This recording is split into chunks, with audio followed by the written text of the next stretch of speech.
আমি মোহাম্মদ আসাদুজ্জামান, প্রতিষ্ঠাতা chairman Bangladesh professional boxing society, president Bangladesh professional boxing association, managing director AF boxing promotion international limited and commissioner world boxing council WBC। Boxing ফেডারেশনটাই বাংলাদেশের প্রথম federation. 1972 সালে বাংলাদেশে boxing federation হয়। আমরা সংগ্রামী জাতি, অ্যাকচুয়ালি এটা প্রমাণ।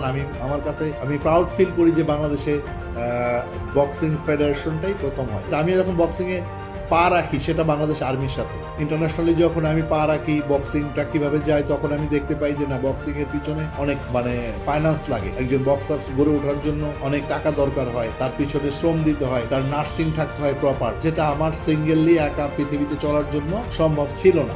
পৃথিবীতে কোনো কান্ট্রিতেই একসাথে একভাবে প্রফেশনাল বক্সিং স্টার্ট করা যায় না। প্রফেশনাল বক্সিং স্টার্ট করতে হলে প্রফেশনাল বক্সিং এর যে সমস্ত ব্যাপারগুলো আছে সেগুলোকে রেডি করে তারপর প্রফেশনাল বক্সিং এর জন্য অ্যাপ্লিকেশন করতে হয়, যে জিনিসটা বাংলাদেশের মানুষের জন্য করতে হয়। আমার মনে হয়, যদি ভুল না বলে থাকি, ওটাই ছিল বাংলাদেশের প্রথম। তো আমি নিজের কাছে প্রাউড ফিল করি যে আমি মোহাম্মদ আলী ট্রাস্টের একজন গর্বিত মেম্বার। ক্যাভিটি স্টেট ইউনিভার্সিটিতেই আমরা প্রথম প্রমোশন চালু করি 2017 সালে। তখন তারা আমাকে এগ্রি করেন এবং আমি বাংলাদেশে এরপর আসি এবং এদের লাইসেন্স সহ সবকিছু সহ করে নিয়ে আমি প্রথমে বাংলাদেশে ঢুকি। 20 নভেম্বর 2020 আমি বাংলাদেশে প্রথম প্রফেশনাল বক্সিং শুরু করি এবং সেটা BKSP-তে। কোনো বক্সার্সই বাংলাদেশ ডেডিকেটেড না। They don't have vision, they don't have target.